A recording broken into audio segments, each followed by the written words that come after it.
Hola, ¿qué tal? ¿Cómo le va? Buenas noches. Bueno, muchas novedades. Primero que nada, aquí estamos. Hemos vuelto. No se van a librar de nosotros tan fácilmente, ni nosotros de ustedes. Luego, tenemos nuevo horario. Así que ya la radio, a través de las promociones, se va a encargar de anunciarles cuándo vamos, como ahora, digamos en vivo, y con una repetición los días domingo. Así que esta es una de las novedades. Ricardo Piñero sigue siendo nuestro operador y nuestro mentor, así que eso sigue igual. El doctor Juan Alberto Yaría sigue igual, el licenciado Osvaldo Letieri también, y un servidor que les habla también. Y hoy tenemos, para reiniciar este ciclo 2023, la presencia de un prestigioso psiquiatra, el doctor Enrique Stein, que me gustaría que el doctor Yaría lo presente, porque él conoce mucho mejor que yo su historia, su currículum, su trayectoria, doctor Yaría. En realidad no podría presentar su currículum, podría presentar su persona, su figura, su sabiduría. Lo conocí en distintos eventos científicos, trabajó en el Hospital Militar como psiquiatra. Me gustaría que vos, Enrique, cuentes tus trayectos, tu filosofía, porque también es muy importante la filosofía que él tiene en relación al tema de las drogas y de toda la epidemia que estamos viviendo. Así que te agradezco que estés, Enrique, sé de tu saber, de tu humildad y que estés con nosotros. Bien, lo importante de todo esto es que el doctor Stein ya está con nosotros y para que no sea una cosa tan fría la presentación de, bueno, yo hice tal cosa, hice tal otra. Usted es psiquiatra. Tengo defectos peores. ¿Sabes? Todos tenemos defectos peores que nuestra profesión u oficio. Por eso hay que tomarlo con alegría. Pero le comentaba recién compartiendo un café al doctor Yaría que, ya que vamos a hablar de psiquiatría y de adicciones, yo pensaba, yo fumo tabaco, no debería fumar. Una vez he fumado un porro, no me gustó. He tomado vino, pero en general como y almuerzo sin vino. Cocaína no probé nunca. Y para la presentación suya yo dije, bueno, pero con un porro, con cocaína, con alcohol, con tabaco, ¿es suficiente para transformarse en un adicto? ¿O hay que analizar más profundamente? No, obviamente necesariamente hay distintos grados de consumo, ¿no? Fumar un porro alguna vez, yo no lo hice, además, pero de cualquier manera lo he hecho, no lo hice, tampoco lo recomiendo. Y no necesariamente eso implicaría una adicción. La adicción estamos hablando básicamente cuando hay un consumo crónico de una sustancia, cualquiera de las que has mencionado, pero al mismo tiempo hay una modificación de la conducta, porque este es el tema que marca una diferencia entre un consumidor eventual, un consumidor regular, una dependencia y una adicción, de donde ahí sí hay una modificación de la conducta. El joven que para consumir su marihuana o miente o roba o comete algún, delito, o al mismo tiempo la verificación en el consumo crónico de alteraciones muy importantes de la conducta. En los hechos recientes uno puede observar que esto se da con mucha frecuencia y evidentemente el doctor Yaría hablaba de epidemia, pero estamos ante un tremendo aumento del consumo masivo de ciertas sustancias y particularmente de la marihuana.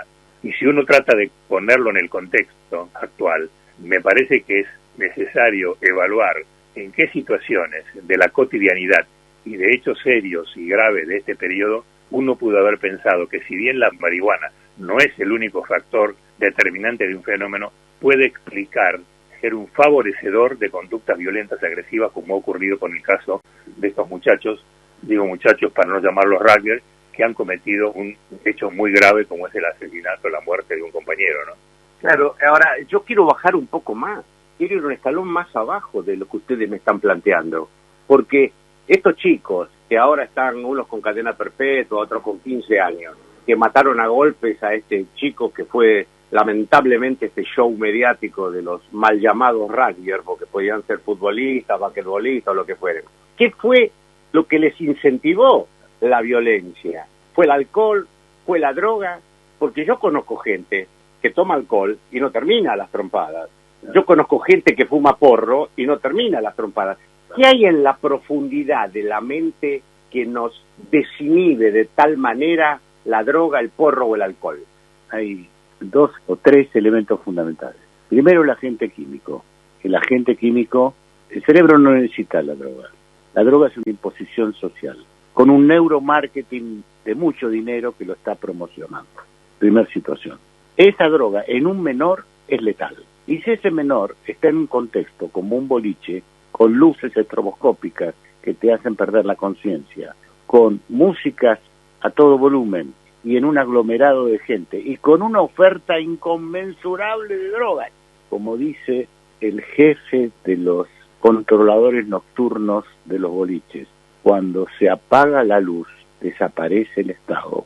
Ahí pasa de todo. El otro día un nieto mío me decía, abuelo, me escapé de un boliche. Vi gente tomando Tusi. El Tusi es una bomba química. Y repartían como si fueran caramelos. Me escapé, me acordé de vos. Entonces está la droga, está el ambiente y está la cultura que vos transmitís. El hombre es cultura, el hombre es cultura. Por eso el último artículo mío en la prensa es, ¿y las familias?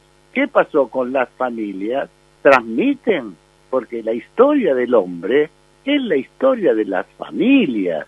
Entonces vos te encontrás con que hay severos problemas de transmisión familiar. Entonces vos tenés el agente químico, el contexto que está hecho para el consumo, y el controlador sabe que ni ven hay un problema, lo tiran a la calle. El problema está en la calle. El problema va a estar si llega o no la policía o no llega el SAME. Ya no lo tienen más ellos. Mientras tanto ahí es una vía abierta de consumo. Entonces esto no lo tenés que analizar por la genética solamente. Hay personas genéticamente más predispuestas. Tenés que analizarlo por la cultura, por la familia, por los valores. Así se hace un hombre. Hoy estamos con 6 por la escuela. ¿Dónde están los pupitres? Si ya no se repite más. No hay pupitres, hay calle y hay falopa. Este es mi punto de vista. Duro. Sí, soy duro. Bien, vamos subiendo el nivel, porque teniendo en cuenta lo que decía el doctor Yaría, yo quiero contar un caso real. Le ocurrió a uno de mis hijos. Llega a casa y se da cuenta que se olvidó el celular y no sabe dónde. Entonces me dice, he perdido el celular. Digo, llamemos. Entonces llamamos y alguien atendió. Hola, sí. Ah, mira, ese es mi celular. Sí, dice. Lo encontré en un banco de la plaza de Villa Devoto. Ah, dice, bueno, ¿me lo podés devolver? Sí, dice, pero tenés que venir en 15 minutos. Mi hijo salió corriendo hacia la plaza de Devoto, se encuentra con el señor que tenía su celular. Mi hijo se le había olvidado en un banco de la plaza. ¿Quién era el señor que recuperó el celular? Un cartonero. ¿Y por qué le dijo que tenía que ir en no más de 15 minutos? Porque pasaba el tren que lleva a los cartoneros gratis rumbo al Gran Buenos Aires. Entonces, pregunto yo, ¿cuál era el contexto social de ese señor para actuar dignamente y honestamente? Ah, y mi hijo le dijo, bueno, tomá, y le quiso dar plata. Le dijo, no quiero plata, hice lo que debía. El cartonero se fue a tomar el tren, que no sé a dónde lo llevó. Entonces yo pregunto, ¿cuál era el contexto social? ¿Cuáles eran las luces estroboscópicas? Valores en esa persona. ¿Y dónde los...? Y los adquirió en alguien, en un sacerdote, en un papá, en un maestro. Así se hace el hombre. La posibilidad, digamos, visual, digamos, no hay un contexto primero social homogéneo, en primer lugar. En esa heterogeneidad hay distintas familias y distintas situaciones, ¿no? Si es un hijo de una familia bien constituida, si tiene un problema, digamos, de separación, no siempre la separación es negativa, quiero aclararlo, pero al mismo tiempo, o de violencia, ¿no? Quiere decir que en el contexto social que es favorecedor de este consumo aumentado, opera esa realidad externa, siempre actúa a través de la realidad interna de cada uno. Y esa realidad interna se constituye como sujeto en vínculos determinados. Y esos vínculos se van desarrollando en un largo proceso donde en última instancia la calidad de ese vínculo es el que va a determinar el pronóstico de esta situación. Pero además, como decía el doctor Yaría, hay una explicación también neurobiológica para que en algunos jóvenes se favorezca esta irritabilidad, esta violencia desmedida. Y es que precisamente en el cerebro joven, que todos sabemos que se desarrolla hasta los 25 años, hay un proceso de crecimiento neuronal que va desde un lugar determinado, núcleo accumbens del cerebro, hacia el lóbulo frontal, que en el caso del consumidor de marihuana no se desarrolla. Y por lo tanto el lóbulo frontal pierde la característica que tiene de ser algo así como el que tiene las riendas, que evita, digamos, la impulsividad y la agresividad, la violencia. Por lo tanto, sumo el contexto familiar que seguramente habrá que analizar en este tipo de jóvenes, y al mismo tiempo esa diversidad, la posibilidad de que a través de un consumo crónico se altere esta base neurobiológica de la que estoy conversando. De cualquier manera, tiene la posibilidad de ser tratado y generalizado, porque no todos los grandes consumidores terminan de la misma manera, y lamentablemente también estamos viendo que en grandes consumidores de marihuana hay también un final, a veces dramático, que es la posibilidad de una psicosis, o sea, de un episodio crítico, digamos, de su conciencia alterada por este consumo crónico, ¿no? Bien, el licenciado Osvaldo Lettieri hizo señas y dijo, yo quiero jugar también este partido, pero usted me dio un título importante para el siguiente bloque después de la música. Usted me habló de la realidad interna. Me quedo con la realidad interna, porque si no, es fácil echarle la culpa a la realidad externa, porque estos chicos, los que jugaban al rugby, los mal llamados rugbyers, no sé qué realidad interna tienen. La externa es espantosa. Entonces, bueno, por eso terminaron como terminaron, por eso está la familia como terminó. Pero quiero que hablemos de la realidad interna, esa que no sé si aparece en los libros, no sé si es fácil visualizarla. Bueno, pero para eso están ustedes, que son los que saben. Hacemos una pausa, un poco de música y enseguida continuamos. Vamos, este programa me parece que debería durar más de una hora, pero y mucho más que ahora se agrega el bronceado Osvaldo Lettieri, que luce un look espantosamente veraniego. Y estamos hablando, Osvaldo, de la realidad interna. Planteaba recién el doctor Yaría un poco en la realidad externa, la parte social, la falta de Estado, la falta de educación, la falta de valores. Y cuando recién el doctor Enrique Stein habló de la realidad interna, dije, ahí está, yo quiero hablar de eso. Yo pienso que es un tema muy especial porque muchas veces cuando se refiere uno a la realidad interna, nosotros que trabajamos en lo que es los tratamientos específicamente, en la asistencia específicamente, nos encontramos con cuadros realmente complejos, con un deterioro que nosotros nos sorprendemos. Yo voy a dar un dato que incluye la realidad interna y la externa. En la semana pasada se internó un muchacho de 21 años, para cumplir 22, que tuvo 21 internaciones. 21 internaciones. Estoy hablando de un muchacho que va a cumplir 22 años. Entonces ahí nos damos cuenta que a qué edad empiezan los problemas. La realidad interna empieza, yo creo, cuando ya en el colegio, donde hay una permisividad. Para nosotros es muy común escuchar que nos digan, no, mira, en el colegio nos decían, si vas a fumar marihuana, fuma afuera. Yo llegué a escuchar que en un colegio, voy a nombrar de 3 plantas, el tutor, yo creo que se llama el celador, no sé cómo se llama ahora, el encargado del piso intermedio, del primer piso, era más serio, más rígido y no dejaba que fumen ahí. Entonces se podía fumar en el segundo piso o en planta baja. Eso ya es hablando de realidad interna. Esa realidad externa es delirante, enloquecedora y sobre todo mentirosa, porque hay un concepto muy erróneo de que la marihuana es como antiguamente era, qué sé yo, un fernet o una cosa así, que se tomaba cuando se jugaban en las mesas de billar. Los más jóvenes ni saben de qué hablo.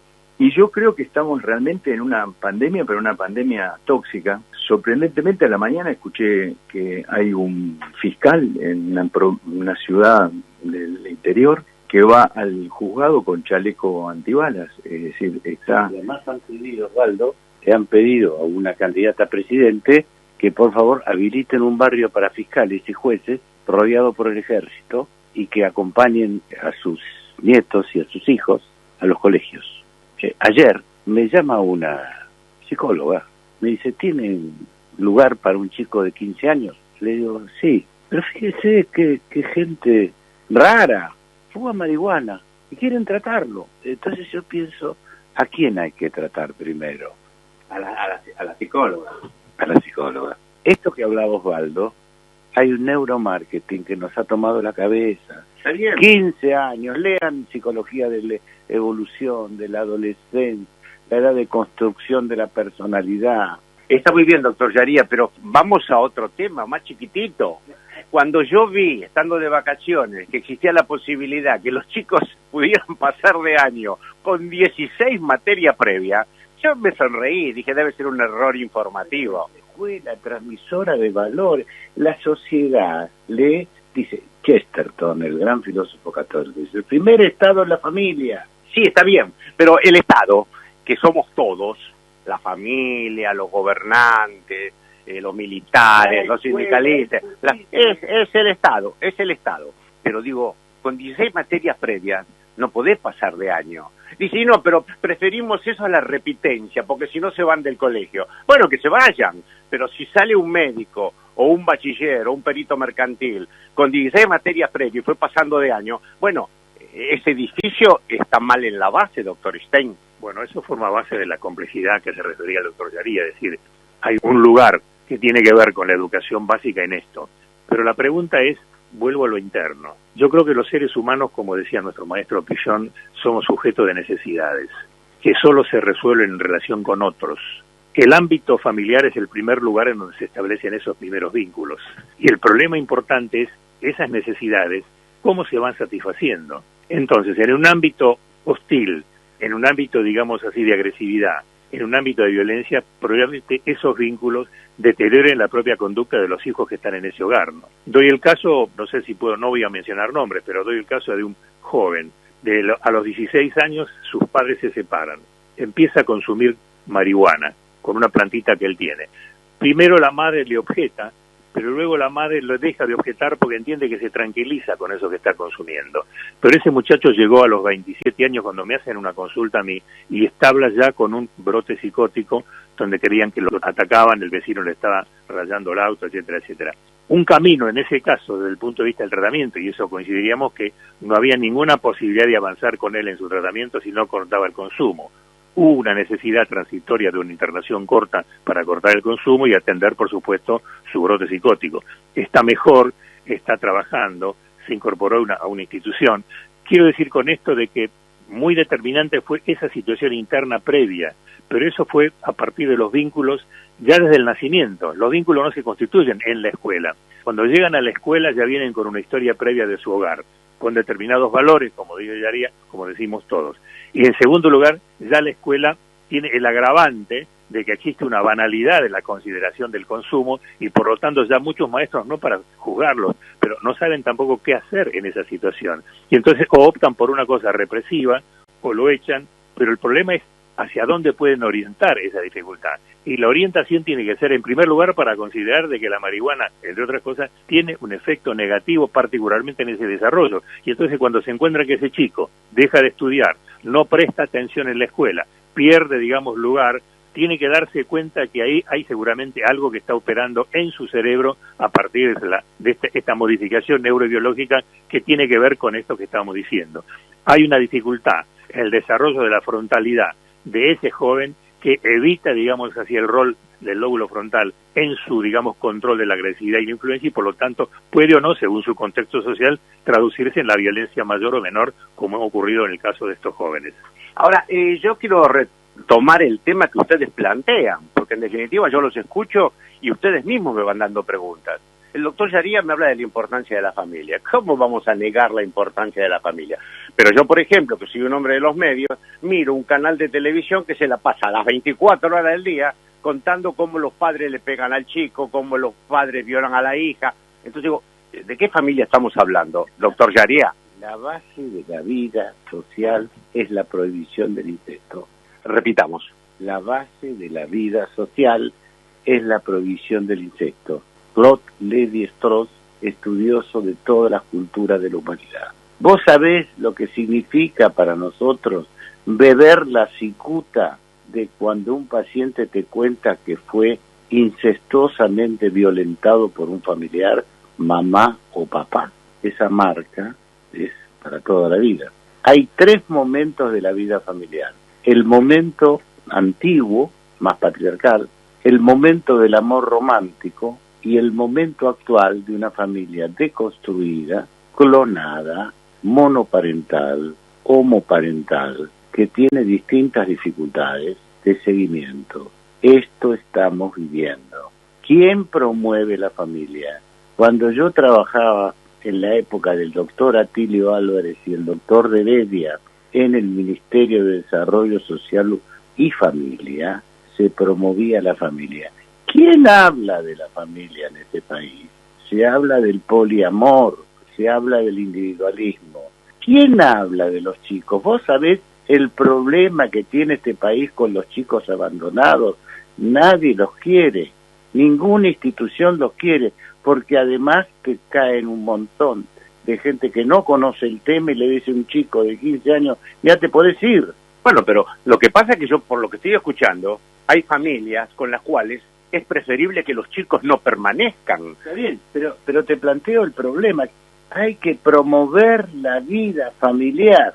Sí, pero está bien, hay que promover la vida familiar, pero ¿de qué familia estamos hablando? De promover adoptantes. A Churchill le dijo Winnicott, cuando se dio cuenta que los chicos estaban solos, si usted quiere que haya democracia en Inglaterra, genere familias adoptantes. Hoy a un adoptante le hacen una ecografía para ver todo lo que tiene, y un padre que por ahí le pegó, lo golpeó, tuvo incesto, se lo dan y lo usa para vender droga. Esto está pasando en los juzgados de menores. Está bien, estamos haciendo periodismo, estamos descubriendo o describiendo la realidad, pero no internándonos en la realidad.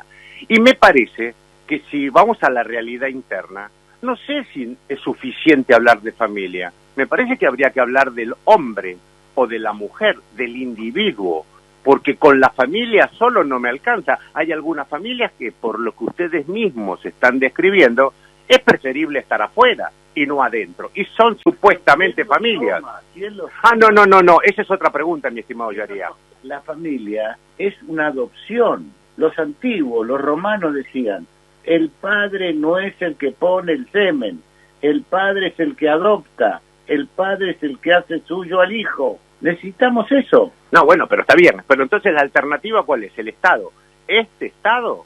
Porque el Estado puede decir, no, este chico no puede estar más con esta familia. Entonces que vaya a tal orfanato, que vaya a tal colegio, que vaya al Estado. ¿Este Estado? Que se promuevan familias adoptantes. No, hay familias adoptantes, Juan.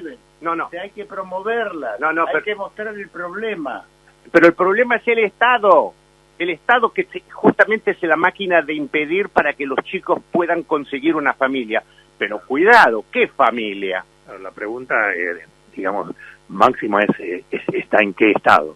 Este Estado, otro Estado, entonces me parece que vamos a un problema social de fondo, ¿no? Pensando en términos de cuál es la línea, digamos así, de desarrollo de este Estado que está centrado, digamos, en intentar resolver una crisis económica que no resuelve, que impacta enormemente en la familia.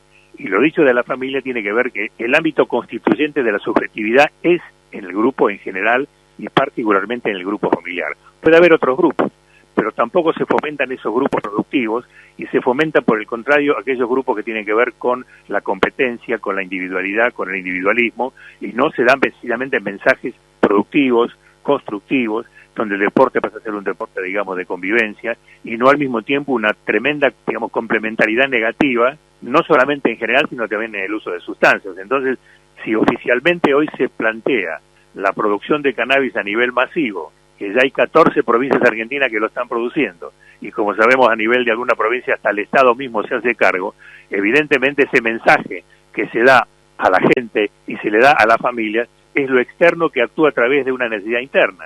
Por eso digo, eso externo puede no hacerle nada a un chico si tiene un grupo familiar continente. El hombre de hoy, lo dice claramente varios autores de hoy, es un hombre mercancía que consuma. Si consuma cannabis y después cocaína, a mí me decía un maestro, mira, el de heroína dura 3 años, el de cocaína dura 5 años. Es un hombre mercancía. O es un hombre manejado por un sistema totalitario, domado. O pobre o drogado. Es un hombre mercancía o un hombre domado por un sistema autocrático y totalitario. Entonces, van a vender marihuana en todos lados. El otro día me decía una señora uruguaya que me vino a ver que ahí fuman marihuana en todos lados y ahora quieren promover la cocaína. Digo, están locos. Y nadie los atiende, además. No permiten abrir centro tampoco. Comparto, digamos, el criterio de locura de Daría, pero hay un sustrato también económico-social en eso. La suposición que resuelven la crisis económica sobre la base de un producto que da mucha ganancia y rápido, que da una ganancia, digamos, hoy cultivar 1 hectárea de cannabis produce lo mismo que 300 hectáreas de otro cultivo. Entonces, si uno lo piensa desde ese lugar, hay políticas destinadas a creer imaginativamente que resuelven la crisis económica sobre la base de un ingreso importante de este dinero, y por lo tanto me parece que estamos en una situación crítica social. Por lo tanto, bueno, la pregunta es a tu pregunta, ¿qué Estado va a abordar esta política. Este Estado, otro Estado, lo cual supone necesidad también, justamente con esto que coincido totalmente con Alberto, de la familia, con situaciones, digamos así, de cambio social importantes en una dirección positiva, cada uno sabrá cuál puede ser esa dirección, pero que necesariamente tiene que ser la base para evitar justamente esa desviación, ¿no? Economicista, individualista, digamos, que está realmente destruyendo familias y países enteros. Además, por supuesto, para no echar de todo al cambio climático, ¿no? Que también es una parte, ¿no? Vamos a hacer una pausa ahora. El tema es, vamos camino a narcoestados, mi estimado doctor Enrique Stein. ¿Por qué digo esto? Porque no hay ninguna actividad en el mundo que tenga un margen de rentabilidad tan alto como el narcotráfico. Entonces el narcotráfico puede financiar lo que usted quiera. Puede financiar familia, puede financiar colegios, gobiernos, todo lo que usted quiera. Ahora, me parece que para enfrentar esto no alcanza simplemente con la buena intención, con describir la familia, con describir el colegio. Me parece que algo está pasando en el hombre que encuentra esto que estamos haciendo nosotros, periodismo, describir la realidad, pero nos estamos acercando a una posible solución. Estamos tratando de transmitir una conciencia de lo que está sucediendo. Estos son nuestros límites. Tampoco se puede tapar el sol con la mano. Octavio Paz decía, hay tiempos nublados de la civilización. No vamos a tapar el sol con la mano. La mayoría de los países de América Latina son narcos, venden droga o transmiten droga. La mayoría. No vamos a tapar el sol con la mano, ¿no es cierto? Entonces, tomemos conciencia de lo que está pasando. Pero ¿cómo tomemos conciencia? ¿Qué pastilla hay para tomar conciencia? Y esta es la palabra. La palabra. En el principio del verbo, la palabra. En algún momento, cuando lleguemos al infierno terrestre, algunos van a reaccionar. El otro día me llamó un señor que estuvo promoviendo la droga, me dice, mi hijo está todo el día encerrado en una pieza consumiendo cocaína, ¿qué hago? Y yo fui uno de los promotores de la liberación de la droga en mi provincia.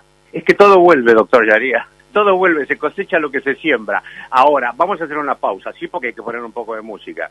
Pero en este cuadro que nosotros estamos describiendo, que me apasiona, como se darán cuenta, yo digo, si la familia está fisurada, por lo menos fisurada, si el Estado es lo que vemos, es lo que hay, ¿a dónde recalamos? Y en ¿a dónde recalamos? Hacemos la pausa, música y ya volvemos. Adicciones hoy por la 91.1 de FM o www.radioamadeus.com.ar. Hoy la temperatura ambiente es muy interesante porque el tema y los protagonistas lo están ameritando. ¿A dónde recalamos, doctor Enrique Stein? Lo que ocurre es que también uno, quizás sea una fantasía de optimismo histórico que uno puede tener, pero es posible que ya algunos estados empiecen a darse cuenta de lo que fue negativamente su política de drogas. El caso de narcoestado Holanda, por ejemplo.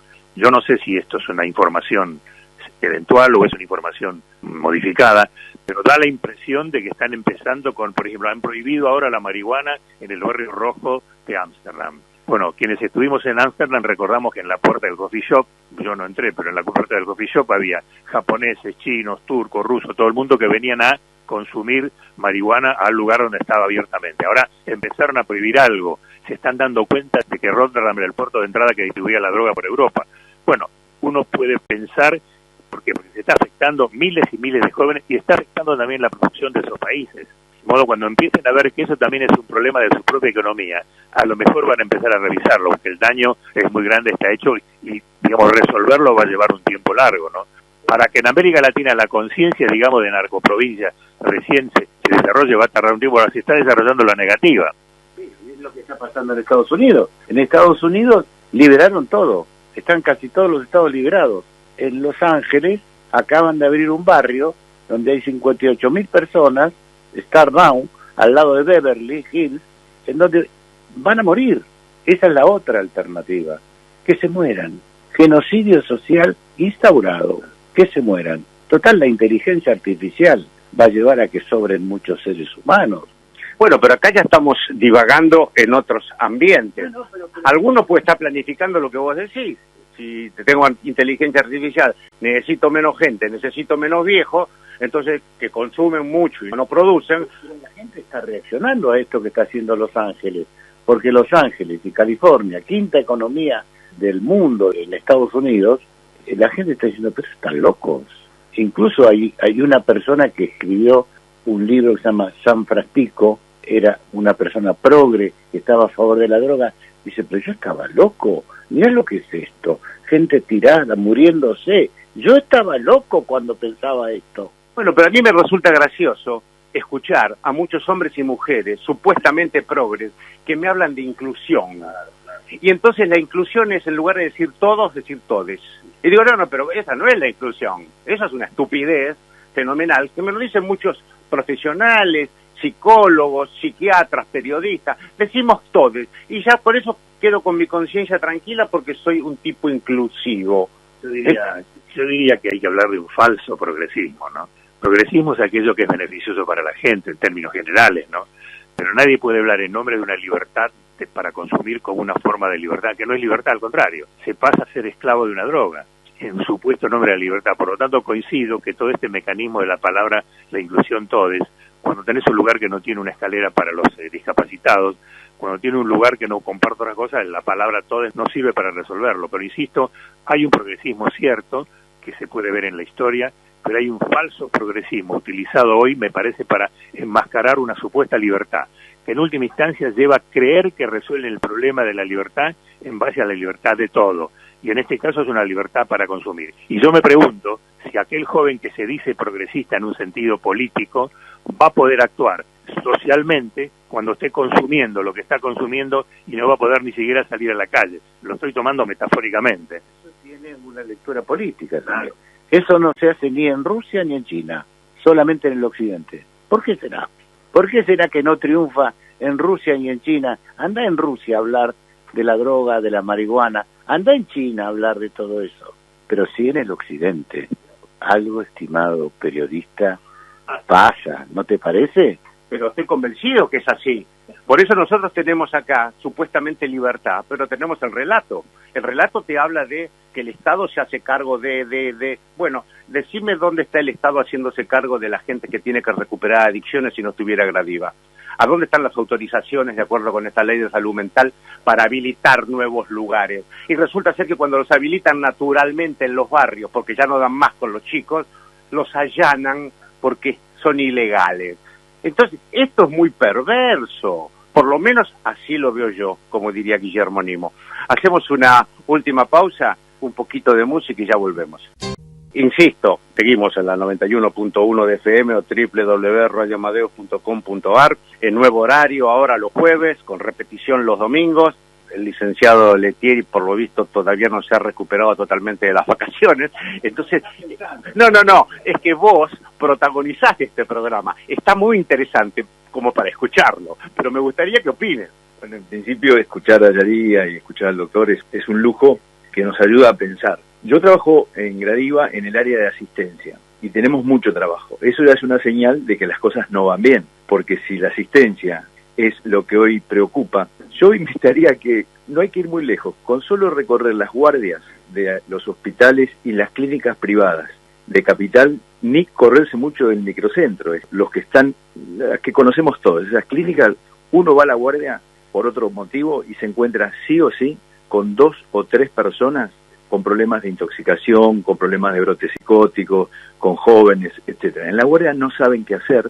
El otro día me hablaba un papá de un muchacho de 45 años que estaba en la guardia, y en la guardia de una clínica privada le dijeron, quédese acá, usted lo tiene que cuidar. Nosotros no podemos poner un guardaespaldas para su hijo, así que usted quédese acá. A los empujones con el hijo porque este muchacho se quería ir a consumir. Esa es la realidad. Lo que explicaban los doctores recién, me parece que eso es, por momentos, un poco triste, diría yo. Yo me ubico en que estamos en un programa donde seguramente nos escucha personas, gente, abuelos, etcétera, que están con esta problemática. Yo hoy confío más en el 1 a 1, en que una familia, 2 familias, alguien pueda transmitir por lo menos dónde poder entender que tiene que asistir. Y por ahí quiero dejar un mensaje: no pierdan tiempo, no esperen, consulten con los vecinos en la escuela, consulten con profesionales, porque no es lo mismo atender a un chico que tiene 6 meses de consumo, que no hay ninguno que yo atienda de 6 meses de consumo. Los pacientes que nosotros recibimos, como te digo, de 21 años, ya tienen 10, 9 años de consumo. O sea, hoy el consumo empieza a los 11 años, con el alcohol. Y les quiero Yo tengo también pacientes que trabajan en la escuela, una docente, que me relata cómo van a vender droga en la puerta de la escuela. Es decir, y eso está tomado, o sea, la escuela está rodeada, supuestamente de una escuela donde se enseña, y muchos de los chicos que van a la escuela van para comprar la droga en la puerta de la escuela. La escuela está como si fuera una reunión social, no sé si está para educar hoy en día. Entonces yo lo que digo es que yo creo mucho en el núcleo familiar, incluso aunque esté un poquito desvencijado, tendría horas yo para contar casos clínicos que se sorprenderían, las cosas de los padres, que tratan de hacer, las cosas que tratan de inventar. Yo quisiera dejar un mensaje: que consulten a gente que esté, a personas, a profesionales que estén en el tema y que lo aborden sin una cuestión política, sino con una cuestión netamente científica. Sí, yo coincido, doctor, con esto que usted dice. Al mismo tiempo uno podría pensar, ¿qué podemos hacer? Porque al mismo tiempo hay un momento de sentimiento de impotencia, y yo creo que es muy importante pensar en capacitar, porque estos profesionales de los que tú hablas, a los cuales hay que consultar, nos encontramos muchas veces con que la consulta es una consulta que no tiene sentido práctico desde el punto de vista de resolver el problema. Y yo he derivado pacientes a lo mejor a un psicólogo, no digo por psicólogo, lo digo por profesional, que por un problema de consumo, y el profesional le dice, no, yo también consumo. Y nosotros creo que tenemos una tarea, me parece, no sé, modestamente, no pensando que somos gran cosa, pero que al mismo tiempo deberíamos pensar en qué ámbito de los profesionales, de los científicos, de los técnicos podemos trabajar para explicar estas verdades, ¿no? Y por eso aprovechar cualquier ámbito, ¿no? En los medios nos han llamado el otro día un programa de televisión, cosa que de este tema no se habla, como ustedes bien saben. Hubo la oportunidad que yo pudiera hablar, digamos, del efecto de la marihuana, de que un chico que empieza a consumir a los 15 años tiene 4 veces más probabilidad de tener una esquizofrenia a los 26, que tiene problemas, digamos así, de la voluntad, y que al mismo tiempo, evidentemente, necesita ser tratado y es posible ser tratado. Pero trabajar con los profesionales, con los científicos, con los psicólogos principalmente. Una mamá de un chico que está acá internado, que fue alumna mía hace muchos años, y que está en un puesto importante de prácticas hospitalarias. Y le digo, ¿por qué no manda gente acá a formarse? ¿Sabe por qué? Porque le tenemos que hacer estudios de orina a los que piden trabajar, y en muchos casos tienen droga, y acá no puede entrar nadie que consuma drogas. Así nomás. O sea, así como esa psicóloga me dice, pero usted fíjese que a los 15 años pidan un tratamiento porque consume marihuana. Ya tenemos la cabeza de los profesionales dada vuelta, doctor Stein. Bueno, pero a vos te gusta mucho hablar de Antonio Gramsci. Antonio Gramsci decía que la dominación no va a ser por las armas, sino a través de la cultura. ¿Sabés lo que decía Antonio Gramsci? El gran tema de la cultura es cambiar el sentido común. ¿Y sabés lo que decía el gran filósofo católico Martel?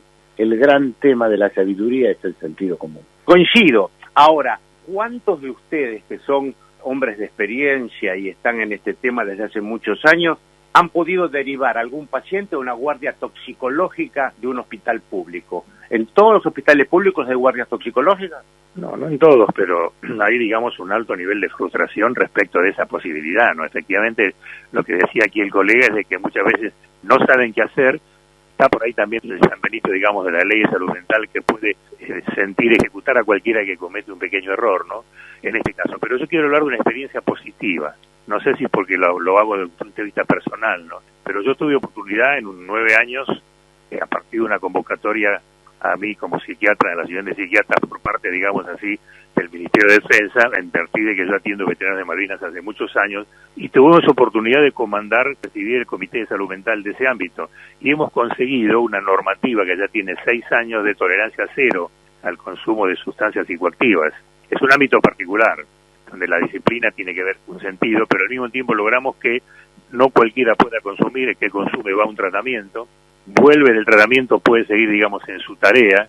Imagínense ustedes, alguien que maneja un camión, un tanque o lo que fuera, aunque hay pocos tanques ahora en este momento, va evidentemente a tener un problema, pero no se lo va a echar por tal, sino porque no se puede echar a nadie por la enfermedad, pero va a quedar fuera, digamos, del lugar porque no es apto para el servicio. Creo que hay ámbitos, digamos así, de la realidad que uno puede actuar, por supuesto siempre que se posibilite. No descarto que en ese ámbito también un gran debate, cuando hubo que pensar también que, por ejemplo, el consumo del coqueo podía también considerado un punto de vista de utilización de estupefacientes, fue muy discutido.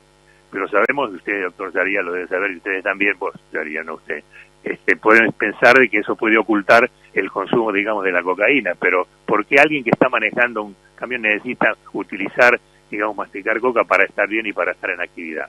Cosa que no es solamente, entonces, en mi opinión, un problema cultural. Y estoy hablando de una cosa que puede no ser aceptada. Imagínense con las otras drogas que están muy, muy difundidas. En los medios de televisión no está difundido cocaína, está difundido consumo marihuana, consumo cocaína, consumo otras cosas, ¿no? Creo que es posible pensar en rescatar experiencias positivas. Por eso no tengo un grado de pesimismo total, aunque yo digo, como dice también Alberto, nadamos contra la corriente. Después del apocalipsis aparece el esplendor. Yo creo que estamos entrando en el tema de drogas, especialmente en el occidente, porque yo insisto, ni en Rusia, ni en el Islam, ni en China, ni hablar de esto. Claro, porque ahí no hay libertad. No hay libertad, pero hay educación también. Claro, pero ¿sabés lo que pasa? Que donde manda uno, en China, vos no te podés drogar porque te matan. En Rusia te matan. Entonces, el tema es qué hacemos con el buen uso de nuestra libertad sin caer en la adicción. Yo creo que en el fondo es una estrategia de dominio del occidente. Te dejo esa pregunta. Sí, porque... Repetila. Yo creo que en el fondo es una estrategia de dominio del occidente. Te dejo esa pregunta. Y puede serlo, puede serlo. Lo que pasa es que yo veo que hay sociedades en donde evidentemente no existe la democracia ni la división de poderes. Ahora resulta ser que veo que en materia económica son capitalistas. China, Rusia, India, las principales economías del mundo. Digo, pero ¿cómo es? ¿No es que el capitalismo es perverso? Sí, es perverso cuando tenés libertad. Ahora, cuando no tenés libertad y manda uno solo, bienvenido sea. Bueno, no vamos a entrar, como sugería al principio Yaría, de ser un ámbito de discusión filosófica, pero yo remitiría otra pregunta sobre el concepto de libertad. ¿Realmente qué es el concepto de libertad? ¿Libertad de qué? ¿Libertad para qué? Porque hay libertades y libertades, como hay represiones y represiones. Insisto, no con esto estoy justificando ninguna represión, pero que alguien le diga a un papá que su hijo no consuma, ¿lo estamos reprimiendo? No, le estamos dando un consejo de salud. Y algunos dicen, no, pero usted con esto le está restringiendo la libertad. Ahí voy al concepto de libertad. Por eso digo, ¿libertad de qué? ¿Libertad para qué? ¿No? ¿Y en qué sociedad? Y coincido, me parece, para mí es novedoso, no novedoso, sino muy importante, es lo dice Alberto, de en Occidente también un instrumento de dominación para el joven, una parte justamente, sumirlo en un mar, digamos, de drogas. Lo que nos va a hundir es el consumo de drogas. Y Bettelheim le dijo a Kennedy, cuando se veía venir todo, ¿qué hago? Le dijo, y Bettelheim dice, dele fuerza a las familias, porque si no, oscuros marketineros se harán cargo de la juventud, o oscuros narcos se harán cargo de la juventud. Son palabras señeras, como la que le dijo Winnicott a Churchill. Son gente que ve más allá, que vio esto hace 70 años. Bien, esto amerita que la continuemos, que la sigamos. Yo creo que el licenciado Lettieri se quedó con las ganas, pero bueno, la culpa la tiene él por llegar tarde. Entonces, pero doctor Stein, me permito invitarlo al próximo programa del próximo jueves para poder seguirla, porque esto fue una especie de precalentamiento. El tema fuerte lo hacemos el próximo jueves por la 91.1 de FM Radio Amadeus. ¿Le parece? Sí, con mucho gusto. La verdad que es un honor para mí ser invitado. Bueno, al mismo tiempo demuestra una gran audacia de ustedes, ¿no? Bueno, sí. Bien, licenciado Lettieri, doctor Juan Alberto Yaría. Ha sido un placer reconectarme con vos y felicitarte por tu querido equipo platense. Porque bueno, siempre me acuerdo de los hermanos Doval, no sé si lo viste jugar. Sí, Víctor Hugo y del Marqués Sosa. Bien, claro. Bueno, muchas gracias por la felicitación, la tomo, muy valiosa, por cierto. Nosotros nos reencontramos, si Dios quiere, el próximo jueves, ya en nuestro nuevo horario. Le agradecemos muchísimo a Ricardo Piñero y obviamente el tema de las adicciones sigue siendo un tema lamentablemente de absoluta actualidad. Será entonces hasta el próximo jueves. Gracias.